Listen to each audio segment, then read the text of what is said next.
And welcome to Tackle the Board. I am Russell Reese, the Vegas line reader.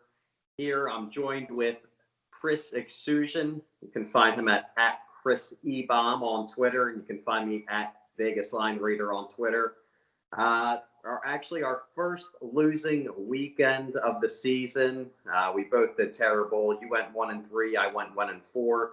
But with that terrible week, you're still at 56%. I'm still at 60%.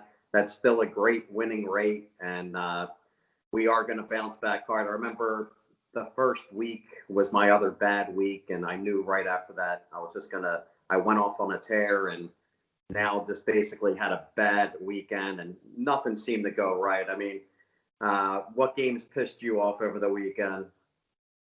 Well, that Lions game did. They absolutely got smacked in the mouth. That was a really bad game. Yeah. The Steelers didn't really come out to play. Gilbert was like throwing on them and running on them and everything. It was just a weird week overall. A lot of handicappers I know of, no one really had a winning week last week. It wasn't just us. So it was kind of like one of those weeks that just didn't work out for guys handicapping just as like ourselves that have been pretty successful throughout all the times. And it's good to get it behind us. Just not a great week overall for sports. My college was actually okay, but besides that, my golf actually didn't do too well either. It was the first losing week I had all year, so it was kind of crazy in that aspect. So it was kind of just one of those weird weeks that it just doesn't work out, and that's okay. We're gonna bounce back big this week, so that week's gone, and let's keep it rolling. Yeah, exactly. I mean, there was some crazy games. I had Washington. They did everything wrong. I mean, I couldn't believe they had some rookie punt return, or he's dropping the ball, fumbling, and giving away Giants points. And the quarterback goes down, he's injured, and somehow the Giants still pull off a 3-point win. So Lions, I could see that was a pick I should have avoided. Stafford was basically locked in his hotel all week. They didn't even let him out of there. So it showed in his performance on Sunday. So that was a game I was telling myself all week, I'm not gonna touch this game. And then finally I saw he came back. I got all excited and jumped on it, and should have just avoided that game. But very excited this week.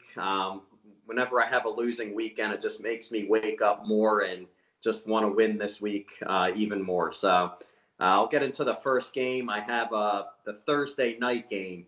I got the Colts at the Tennessee Titans. Here we have the Titans, who I've said before, who I think are a fraud team. They're not a great team. They're just good. So far, as a favorite this year, they're 2-4 on the season as a favorite against the spread. 2 of those wins, one was the lucky overtime game that they pulled off against the Texans, where that was a close game. They got it covered by scoring a touchdown in overtime.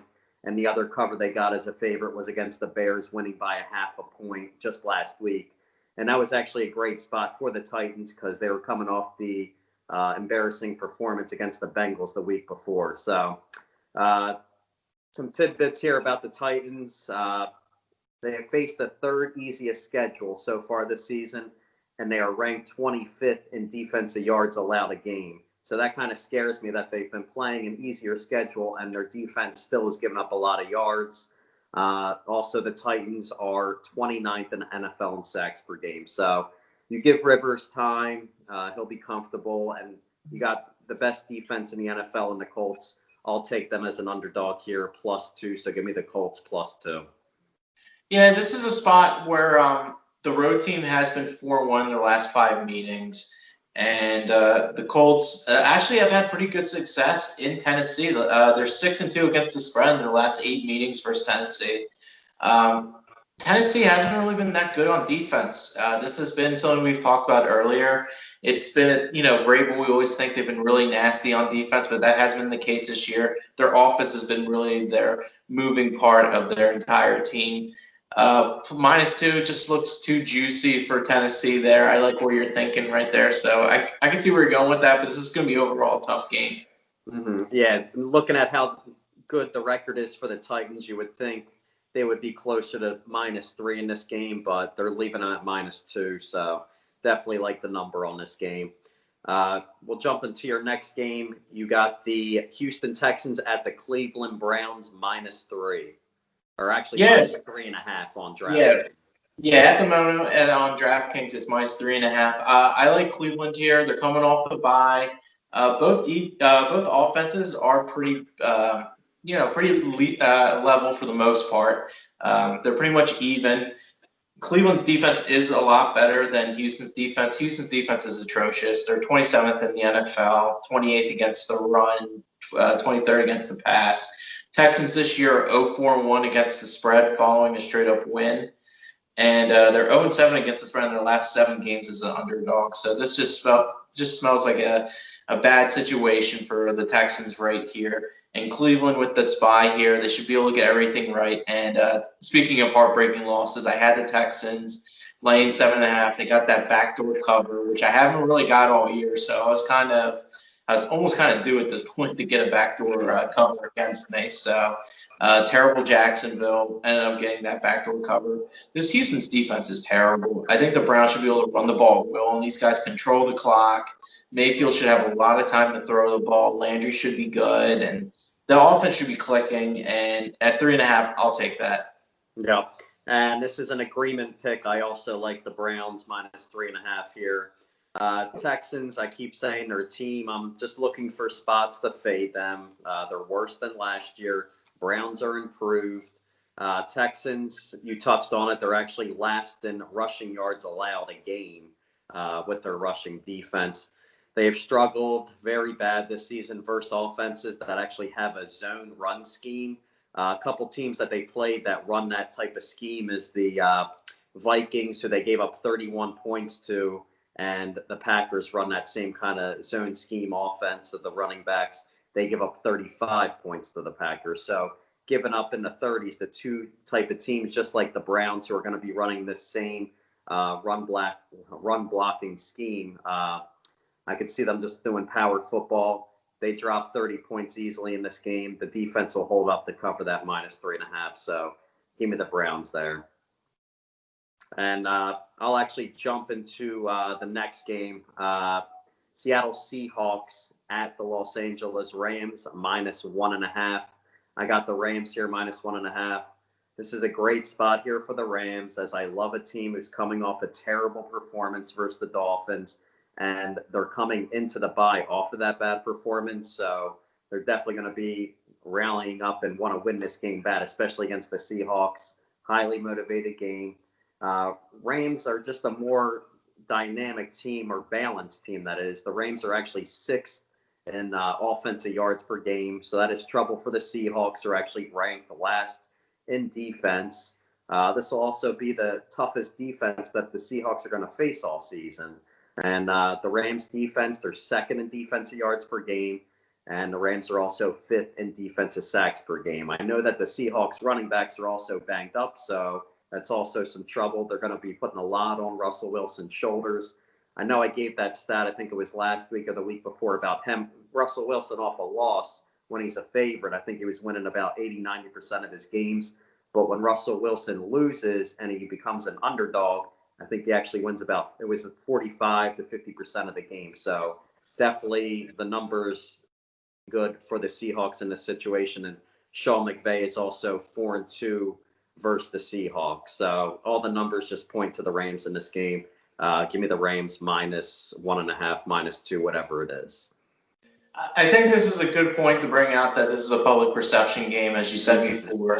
The Rams getting embarrassed by the Dolphins, and now they have 2 weeks. It was probably obviously a look-ahead game at that point. Even though I had the Rams that game, it wasn't that good of a play. But overall, the pass defense of the Seahawks is terrible. I just hate, once again, going against Russ Wilson. But I like this spot for the Rams. If I had to take something, I'll take the Rams. So I'm personally going to stay away from the game for now, because Russell Wilson is just such an X factor in the league, and he's an MVP type caliber player right now. So give me the. I like the Rams here. I think this is a good spot, and you're getting great value off of them, especially off that embarrassing loss. So I'll ride with you with that. Nice. So I'll go into your next game. You have the Chargers at the Dolphins -2.5. That's right. We got Chargers at Dolphins -2.5. I'm rolling with the Fins again. This is This is a team that's been doing really well this year, especially defensively. They're ranked 16th. Actually, excuse me, they're ranked 14th. They're actually ranked better than the Chargers, who were supposed to have a really good defense this year. The Chargers are ranked 16th on defense, but the Chargers, they've had the easiest schedule this year so far based on opponents' offense. So while they're only ranked 16th, they've had a really soft schedule when it comes to offense, opponents' offense, if you will. So their defense is probably worse than it's actually ranked, to be honest with you. And I think Tua's been playing really well. He's only got about like 2 games under his belt. He played the Cardinals this year, 248 yards passing. This was the last game, 2 TDs. He had 122 QB rating, and he also had 35 rushing yards. I like Tua out of college. The injuries was also a big concern, but the kid is a player. That's what it comes down to. He's really good. And I honestly don't like Lynn as a coach. He's just not that good. He's just run heavy, and it just hasn't really worked out for them. Herbert is actually a decent quarterback for being a young player, and I just don't like how he coaches. And I think Flores has been amazing for him. He really has motivated this team. This team has been a team that's been overachieving, but for good reasons, though. Flores, and as far as betting goes, Flores is 6-1 versus opponents off a straight up against the spread loss. So when a team's been playing bad, he takes advantage of it, and he finds the weaknesses. He learns from the week before, and that's a really good sign of a coach. And Flores is also 5-1 off of non-division opponents versus less than 500 opponents. So not playing a division opponent, getting warmed up to finally play a division opponent that hasn't been playing up to par. Well, actually, not even division opponent, any opponent at this point that's just not been playing good. He's had a really good record for him, especially coaching for a really bad team.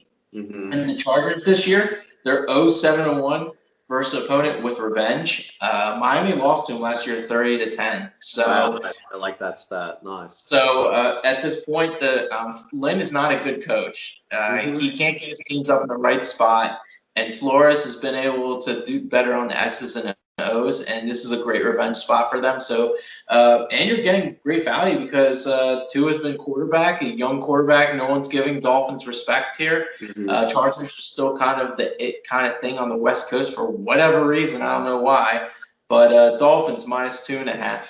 Nice. Yep, this is another game that I agree with you, and I agree on the Flores aspect that I love coaches like that just have their team playing hard every week. That's kind of like how the Panthers are. They play hard every week. They might not have the talent, but they play hard every week. This Dolphins team kind of reminds me there's always a team in the second half of the season where the quarterback comes in and it just sparks the team.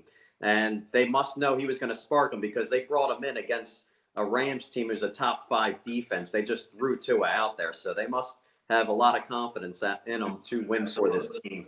It reminds me last year you had Tannehill come in. They ran off wins. 2 years ago you had Lamar Jackson come in second half of the season. They made the playoffs, and then you had Garoppolo that 1 year literally went like 5-1, 6-1 3 years ago when he went off.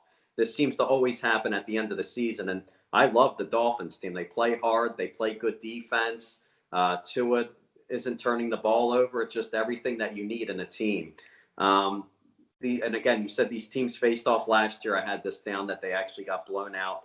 And so that's why I did love that stat that you did give out. So Dolphins definitely play hard in this game. Give me them -2.5. And we'll go into your next game. You have the Raiders at Broncos, and the Broncos are at +5.5. Yeah, that's right. I got this AFC West matchup. I got the Raiders at the Broncos. Broncos are getting 5.5. Actually, sorry, I apologize. Yeah, Broncos are getting 5.5. We know Broncos offense hasn't been that good. They're ranked 29th, but it's been kind of a back and forth year as far as the offense goes. But their defense is ranked 9th. I think that's very important to highlight here. They're 12th against the pass, 13th against the run. Very important. And they have the 9th hardest schedule against offenses this year in the NFL. So they have been going into really tough offenses, and they've been holding their own, being ranked 9th and having a 9th hardest schedule against offenses. And Las Vegas's defense is ranked 30th. absolutely terrible. And their offense is ranked 12th, so they're a little bit better than average. The QB play by Carr has been pretty solid. But Vic Fangio, he's 7-1 against the spread off of a straight up against the spread loss. So he's able to get good bounce back effort by his teams. Denver is 7-0 away after allowing 28 or greater points versus a conference opponent. So the game before playing a conference opponent, if they're giving up 28 or more points, they've been covering those games 7-0. And the Raiders are 0-12 off a straight up against the spread win versus an opponent off a non-division opponent. Denver played Atlanta this year. It's kind of a weird stat, but it came up 0-12 for me. So that's a very telling number. Vegas has been up and down a lot this year. I've taken them a few times. They've been good for me. But I like Denver in this spot. I think they're a live dog. I think they can win this game outright. So give me Denver plus 5.5. And also Locke, he threw for over 300 yards last game. I know it was against Atlanta, but he played really well. So he can ride that through to next week. Yeah, I know some of the Raiders cornerbacks are banged up, I heard, and I never trust Carr as an actual favorite. 5.5 points seems like a lot, and Denver is good at stopping the run, so I see them putting a lot of pressure on Carr, and it is a division game, so it should be competitive. I'll jump into my last game. It's the Minnesota Vikings at the Chicago Bears +3. Here we got the Vikings. They're coming off 2 wins, and these are favorable matchups. The Vikings love to run the ball. They faced the Packers 2 weeks ago. They're 29th in rushing touchdowns allowed a game, and the Lions are last in NFL rushing touchdowns allowed. So that's the 2 teams that they just faced off against that they beat easily. So the public is seeing the perception of those 2 games. Now they have to face a tough Bears defense on the road, who are actually 7th in NFL in rushing touchdowns allowed. So you're facing a much better defense here. I think the Vikings will lean more onto Cousins to win this game because they're not going to be able to run as well. So it's going to come as a surprise to them. And it also isn't good for him because I got this stat for you.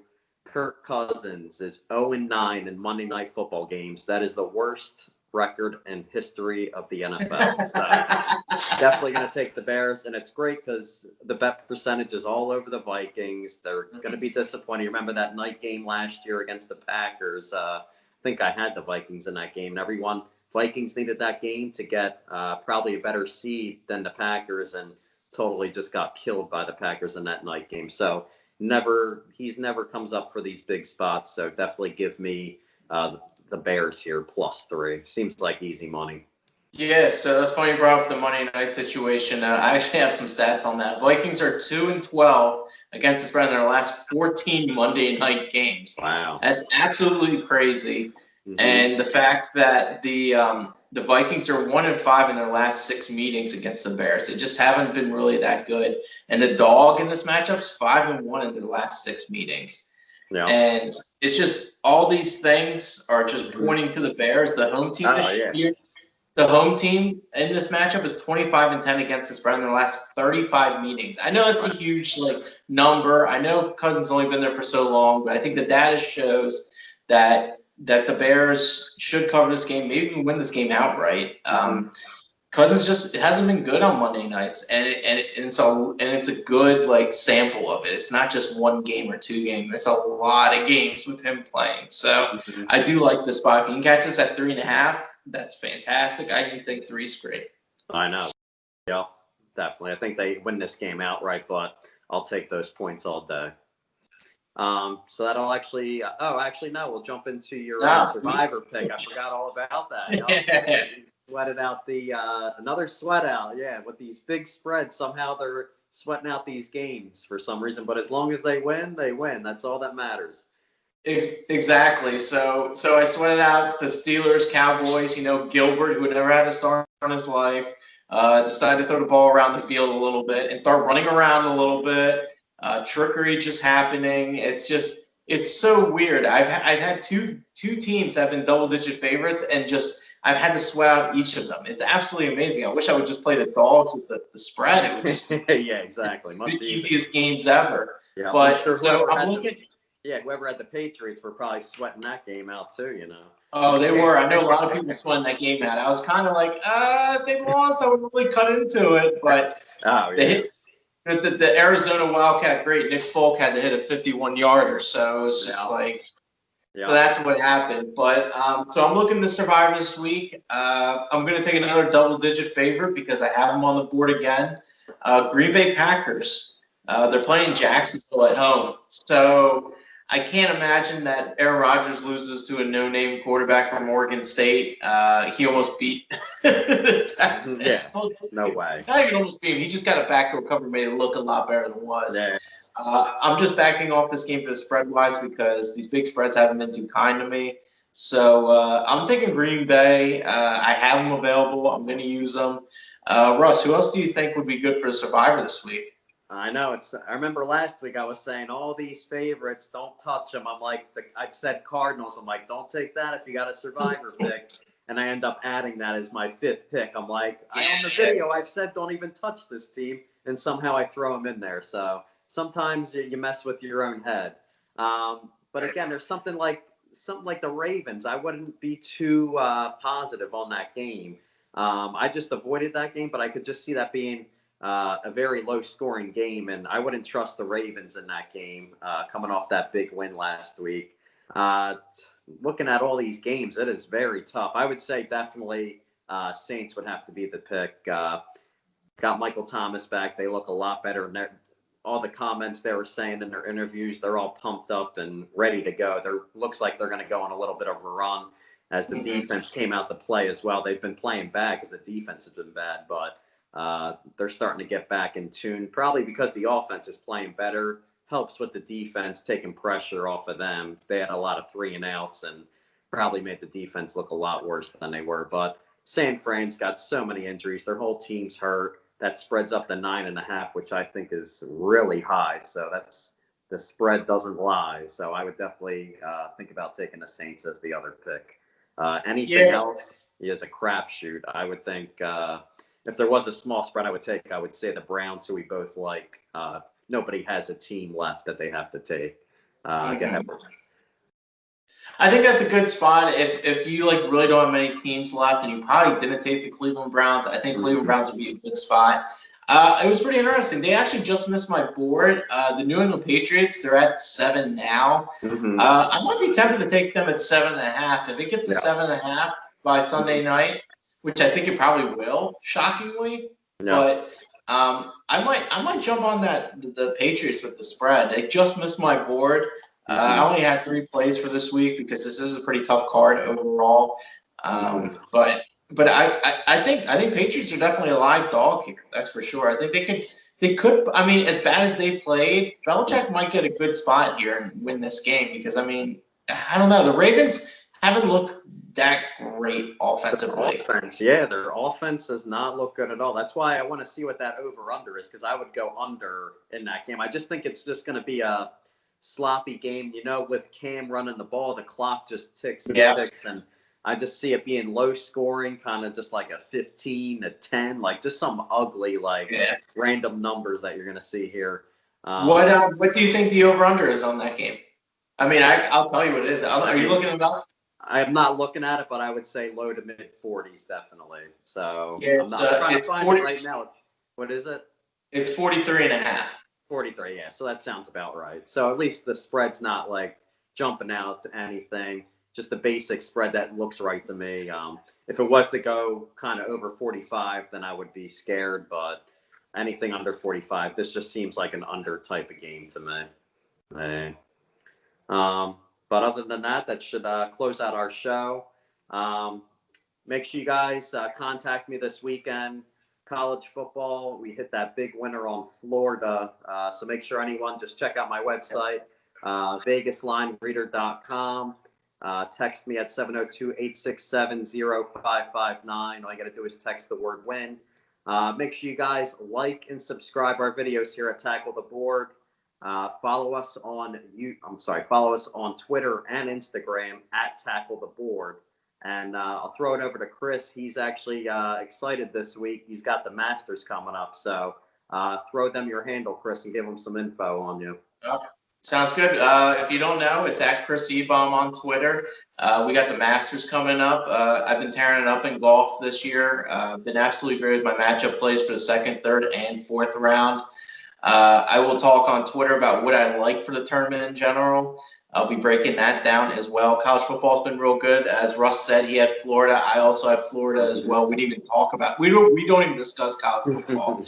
And when he's bringing up the his plays that he has out for his customers and everything, we've both hit on them. So it's been pretty solid. I had a winning week in college football. Even for a tough week in sports, I still had a winning week in college football. You can find me on stuff for Fox Sports The Gambler, everything else. But I'm going to be, and also OTT Matchups on Twitter, at OTT Matchups.